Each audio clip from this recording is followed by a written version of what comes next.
We are in Melanin Grace. The name of this conversation is about melanin wellness.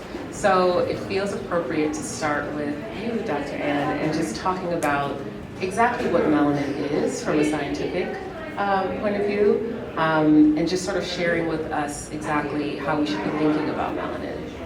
I'll pass this to you. So, quite simply, melanin is derived from certain amino acids, and there's different types. There's brown melanin, black melanin, pink melanin. There's melanin in our nerves. But I think what's more important is not so much what melanin is, but what melanin means, and what does it stand for. And so when we think about it in terms of skincare, melanin is an indicator that our skin is more sensitive. It's an indicator that our skin is more likely to age differently. So instead of fine lines and wrinkles that we hear about all the time, we actually age with dark marks and hyperpigmentation. So the whole aging industry is missing the main thing about us. So many of us are walking around saying, yes, black don't crack because we're looking for those fine lines and wrinkles, but black does sag. Black does have problems with dark marks, and so aging is very different for us. But the other thing that I think is more important is the issue around skin sensitivity, because that is something that is very common for us. In fact, 60% of black women have sensitive skin as compared to only 30% of the general population. So what that means is we need clean products, we need products with no perfumes, no dyes, and we need to be incredibly gentle with our skin. And that's a whole dialogue that we're generally not having. So that's on the skincare side. And so I'll let somebody else comment in terms of on the color side, because there's issues around undertones and what we need in terms of color. Well, so thanks for breaking that down. I think the reason I asked that question is because I think we all assume we know what melanin is and how it operates for us. I think a lot of people think melanin is just like your skin tone, which I'm sure that's a part of it as well. But I think based on what you just shared, my next question is, how should we, as melanin-rich people, be thinking about how we're shopping for skincare products? And I'll pass that question to you because I know that you're also a makeup artist, and I also want to talk about how we should be thinking about skincare as it relates to our cosmetics that we're using. One more time. You want to know? I want to talk about how we should be thinking about and shopping for our skin, knowing that there are all these other considerations that we need to be thinking about as it pertains to our melanin richness. So how should we be thinking about how we're shopping for skincare products? And that could be for anybody, it just doesn't have to be for you. So if you want to start. No, that's fine. One of the things that I want to be able to address regarding our skin is that I'm realizing that we do, especially with the way the ozone layer is today, we definitely should be addressing more SPF, as well as, like the doctor said, more clean makeup. My makeup line is vegan. I always say I would not put anything on the market that I wouldn't put on my own skin. I'm very skin conscious. And of course, I am one of those people that believe, that because we are blessed with melanin, that we don't tend to age as fast. But she is right regarding seeing more age spots. So therefore, I'm careful of products that I use. So one thing I noticed is that because I'm a deeper skin person, I'm starting to get those little freckly things, the white freckles. And so I take it that I'm losing a little bit of melanin.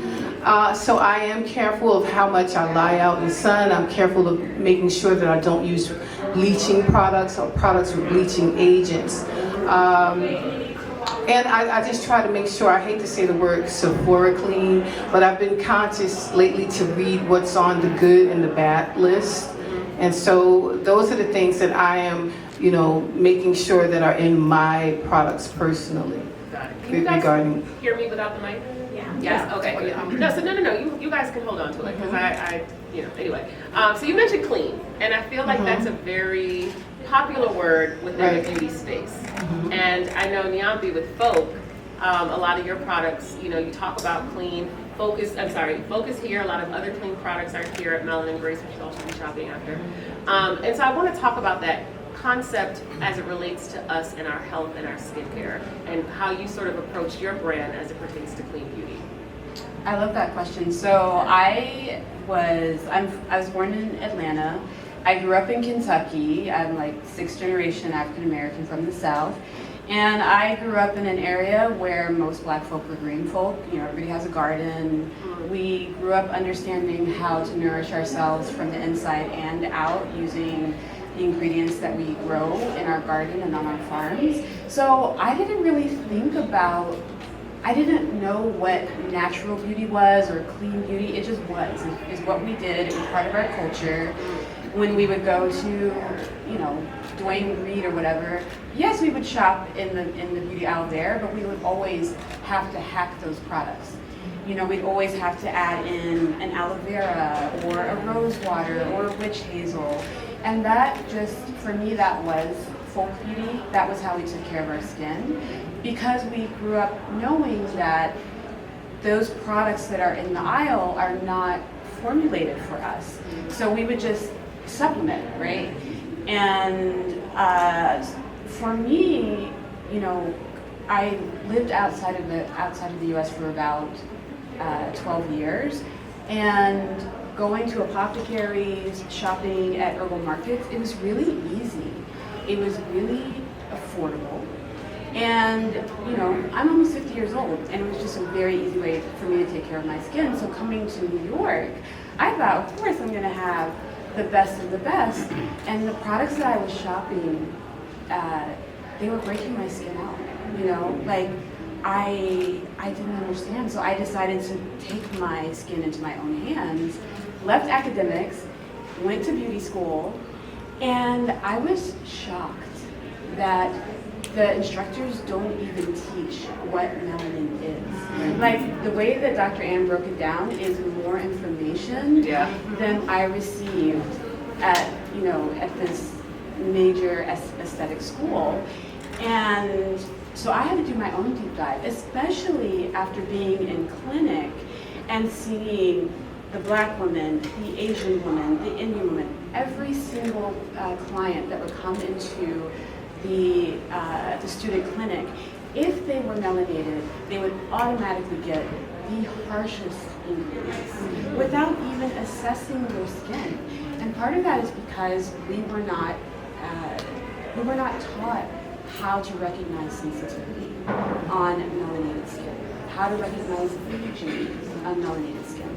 So for me, I think the first part of melanin wellness is reclaiming melanin as our wellness superpower and really understanding, you know, melanin is good for you. Yeah, melanin is good for you. Melanin is how we adapt to our environment. It's how we adapt to sunlight, how we adapt to pollutants. It helps us understand if we're eating too much sugar, if we have a diabetes issue. So I think the first part of melanin wellness for me is at a base level accepting that it's good for us, and if it's imbalanced, understanding why it's imbalanced. I love that answer. I love so much of what you said there. The first thing that popped up for me, which is a question I have for you, Rebecca, is how do we then learn about our skin, right? Because what you're saying and what we're all kind of seeing are two things. One, the education, the resources, the access is kind of lacking. But then there's also this, like, you know, wealth of product, and with social media and tech and everything that is out there at our fingertips, there's a lot of information. How do we sift through all of that to learn about our skin and then decipher what is right for us? I know that's a lot. I think first things first is you need to identify your skin type. By determining your skin type, you're able to find products that work for you and that will work to address some of the concerns that you may have. And there are a lot of resources out there, like on YouTube. There are tons of Black dermatologists that have pages where they explain different skin types and different products, and even ingredients that you can use that will be beneficial for you. I think it's best to not fall into the trap of like the TikTok influencers saying that you need this and you need that, or even trying to use a bunch of products at once. Totally unnecessary. Also, using too many acids at once is unnecessary. And I've seen like a lot of people say, you know, you need to layer glycolic and salicylic to address all of these concerns that people may have, and that's uncalled for because sometimes you just need one ingredient to address all of your concerns. But the only way that you'll be able to identify what you need is if you start with your skin type. And most of us tend to have oilier skin. And people believe that when you have oilier skin that you need to over cleanse, which can cause more problems for you. So by just getting to the basics, understanding your skin, you'll be able to figure out what's best for you. Yeah, and so as we think about that with the seasons changing, something that Marti had mentioned, we're now, I don't know, this is the hottest summer across the globe, I guess. It's just hot. I can't stop sweating. And then obviously when the temperature is cooler, there's a different routine perhaps. And so I would love, anyone can answer this, how should we be approaching, once we know our skin type, once we've been able to decipher or understand the efficacy of products out there that work for our skin type, how should we then be sort of like shifting our routine to match our temperature, our climate? And anyone can answer that. So I'll start and then I'll hand over the mic. So once the weather starts to cool down, you want to focus on hydration and moisture. A lot of people tend to think that because they have oilier skin that they shouldn't be moisturizing, but that means you actually need more moisture. So that's the number one thing I always tell my clients and anyone who asks me for skin advice. I'm always like, moisturize, moisturize, moisturize. Also, do not use hot water to wash your face. I know we love taking like those scalding hot showers, but they dehydrate your skin. Everyone's so disappointed about it. Yeah, I know. Literally, everyone always gets so disappointed whenever I'm like, stop taking hot showers, because I can visibly see that the skin is dehydrated, and I always ask, like, do you take hot showers? Do you wash your face in the shower? And everyone's always like, yes. So it's always best to wash your face, especially in tepid water. That's like my number one skincare advice, because also sometimes when you're using heat can reactivate that process of the skin producing melanin. So if you have hyperpigmentation and you're constantly using hot water to bathe, it's making your hyperpigmentation worse. So Y'all taking notes? take notes, though. So that's like, yeah. And that's like the number one thing for winter time. Additionally, you should have like a humidifier in your room, because in New York, I know a lot of us, like, we have those old school radiators. And you know, if you have the blasting really hot heat in your room, the air is dry. That will also dehydrate your skin, so it's important to have a humidifier in there. And most importantly, when you're layering your skincare, it's best to always apply your serums to damp skin.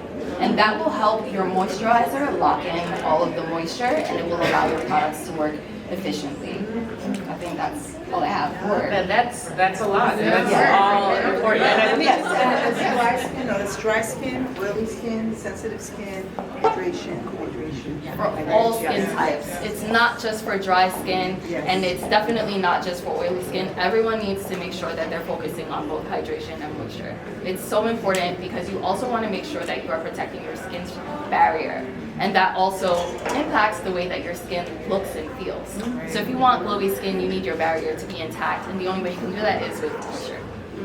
We were having a conversation while we were setting up, and I asked you what is the number one thing that people come in for, and it is hyperpigmentation. And I would say that we have to reverse engineer it. Yes, we all want, more even, clearer skin, but if your concern is hyperpigmentation, you first have to think about what's causing the hyperpigmentation. It is melanin's way of, okay, this is how I explain melanin and hyperpigmentation. It's like that protective auntie that's always doing things for you, even when you don't want her to, and even when you don't know that she's doing it. Like, it's a reaction to inflammation. So, if you have clogged pores, I would say an alcohol-free toner is your girl. Absolutely. And I just wanted to add something. Me as a makeup artist, that's the number one thing people come to me for, is covering up hyperpigmentation. And I always tell people, before you even think about covering up your hyperpigmentation, address the issue. And that is, just making sure that you have the right products that work for our skin, our melanin, and address evening from there, and then worry about the makeup. Because the makeup is actually just a Band-Aid on what is under the makeup. So skincare first. I actually just was because I just learned how to do makeup myself. And I think the thing that makes it easier is knowing that your skin underneath is healthy. Everything smooths differently. You have a lot more confidence about you when you're drinking your water and doing the extra hydration and moisture. Because I have oily skin or combo skin, and I just was always dry because I was like, I need to dry the skin out, when in fact it was thirsty. Right. So I'm glad that you all mentioned that. Yeah, let me just chime in. Wait, Yeah, one please, no, minute we're on that. having a conversation, chime in. So for people who feel like, your skin is excessively oily, but you do have dryness, that's why knowing the ingredients is so important. Because there are many ingredients out there that can help to address your oiliness and reduce the oiliness without drying your skin out. One of those is niacinamide. So just putting that out there, like that's my favorite ingredient because your girl is combo. So I love using it for my T-zone and it does help. So just putting that out We're there. adding more oil. Yeah. So actually, I want to share part of why I started my brand because That was my next question. Okay. But I, as a physician, I was like, I know it. I know how to read these labels, and so was reading kind of like, the Vogues and the Cosmos out there that were telling me as I was getting older to use products like glycolic acid on my skin. So I was using glycolic, using glycolic, using glycolic. My sister, who is like just the Vaseline girl, was aging better than I was. And I was like, what is going on? And what I discovered is that glycolic, which is often put out there as a great anti-aging, makes your skin sensitive to sun. So I have now since developed hyperpigmentation because of the glycolic acid. And there's actually been studies which have found that glycolic acid can in fact cause hyperpigmentation, particularly in people with deeper tones. And so as one of the #1 ingredients that's put out there for people for anti-aging, it is not for us. It is not for us. So that whole approach to anti-aging doesn't work for us. So the other thing is the issue around clean beauty. And there's a lot of talk around clean beauty, but for me, most of my research has really been in areas of health disparities. And in fact, I spent 30 years working in areas of health disparities and found that we have described time and time again that Black women have more issues with uterine fibroids, we have more issues with cancer, we have higher mortality rates with breast cancer. And so all of this was evidence that we have excess estrogen on board. And it was just thought, that's just the way they are. That's really always the answer that I received. Then when I left medicine and decided, okay, I was going to start a business and started to look at beauty, saw that there was a lot of discussion around clean beauty. And I was like, but what is this really? What is clean beauty? And so saw that a lot of the discussion was around parabens and phthalates, which are actually the ingredients that are used in fragrances. I didn't know what a phthalate was, so looked it up. Phthalates, parabens act like estrogen in our bodies. Black women are 2x users on skincare, 7x users on hair care. We are using all of these products and absorbing these chemicals into our bodies. And there have been studies which have found that these chemicals actually are concentrated in what? Estrogen-sensitive tumors, breast cancer, uterine cancer, etc.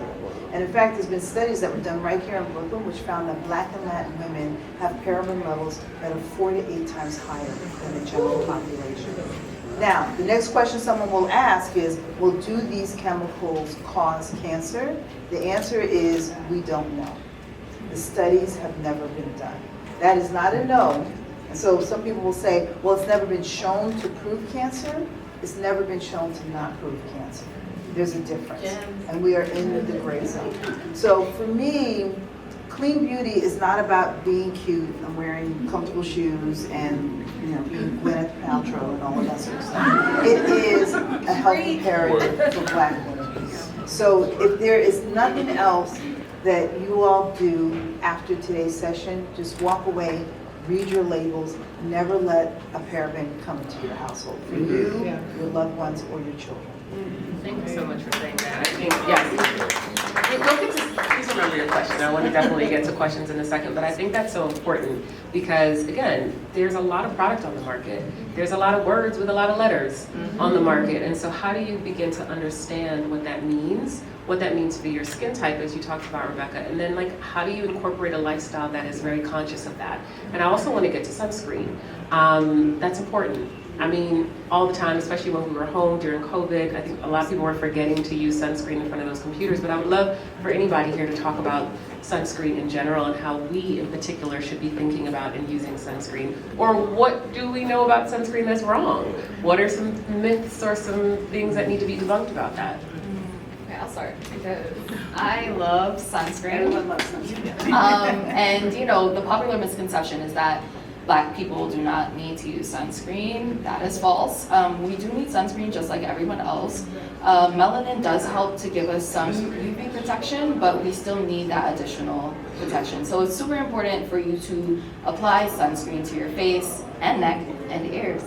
Don't neglect any body part that will be exposed to the sun. And you should always wear sunscreen every single day, 365. Reason being, even during winter months, UV rays from the sun can still penetrate through clouds. UV rays can penetrate through windows. So if you're not applying sunscreen during the daytime, you are consistently exposing your skin to UV damage, which, as you mentioned earlier, can cause premature aging, and it can also make your hyperpigmentation worse, which is, like, again, one of the chief concerns that people of color have. I have another question for you. This is actually how this evening started. Marti and I and the founder of Mudita Earth, we were all just hanging out at Melanin Grace, and we were talking about, you know, getting in sync with the season, and that there's not a lot of information about what products you can use during the daytime when the sun is stronger. So I don't have a brightening serum in my collection. I have, you know, all of my products are vetted for melanin. What would you say for recommendations of people who are prioritizing brightening in the summer? Okay. Yeah. Okay. So summertime, if you want to focus on brightening, first of all, I always encourage people to treat their skin at night, because a lot of brightening products can make your skin photosensitive. So it doesn't make sense for you to use it during the daytime because it's counterintuitive, like you're in the sun. I said also twice.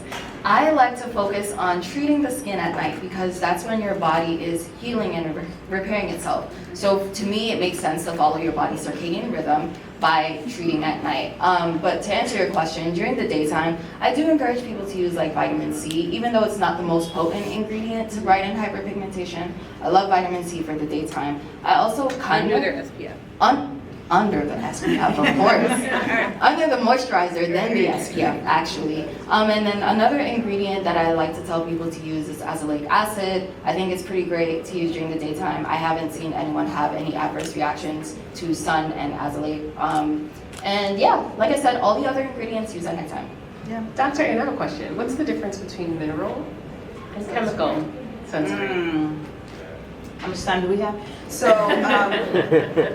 so getting to the sunscreen, every day, if you have plants in your house and they're thriving, they're getting ultraviolet light, okay? Wear your sunscreen. For people with melanin-rich skin, there's a scale called the Fitzpatrick scale, which is 1 to 6. 3 is like Sicilians and darker. There have been studies actually that came out of India which found that people who are Fitzpatrick 3 and darker have more issues with hyperpigmentation secondary to blue light. Where do we get blue light? Telephones, computers, screens, all of that. So we should be wearing not only broad spectrum, which is the UVA and UVB protection, but then also something which has some type of blue light protection, because particularly if you have deeper tones. And usually iron oxides, so I'm geeking out on you guys, I'm sorry. But the iron oxides are really the ingredient that will often add a tint to certain sunscreens that really provide us with that blue light protection. Now, the chemical versus, so I'm team minimal. But the advantage to the chemicals is that they're lighter, they're easier to apply to your skin, they're often clear, and they actually work really, really well for people with deeper tones. If you don't have any skin sensitivities, there's a good reason to use it because it's frankly easy to use. The challenge with the mineral is that, well, the good part of the mineral is that it's very nourishing to your skin. So anyone who has a baby, if you ever put that white paste on your baby's butt, it's because it's so nourishing to that baby's skin. That's the same ingredient that is in a lot of sunscreens. It looks horrible on our skin. I tried a particular product, which will not go named. Walked into the kitchen, my husband was like, what the hell happened to you? But he's like, you look like a vampire. So there are certain minerals that actually don't look good on our skin, but there's different forms that are micronized, so which means that they're very, very small so that they don't reflect the light. Also, sometimes they're added, they have added pigments that will help to make it like blend into your skin. So I'm team mineral because it really is a healthier option for your skin. And then also it really does provide a kind of good coverage, and because it is a little bit heavier, you don't have to reapply it as often. There's no, if you're wearing your sunscreen, there's no right or wrong way. Just wear the sunscreen, we'll figure out like what's best, you know, later on. And because the chemical one is easier to apply, a lot of people are more likely to use it as compared to the mineral one. So if you're committed to it, do mineral. If you're like, I'm not so sure, do whatever it takes to get you to wear the sunscreen. And we're applying it under our makeup, right? I can't forget that step. But I know exactly what she's talking about with the white cast. Yes, Yeah, so yes, you have to be yes, yes. careful. Yeah. We have to be careful. Yeah.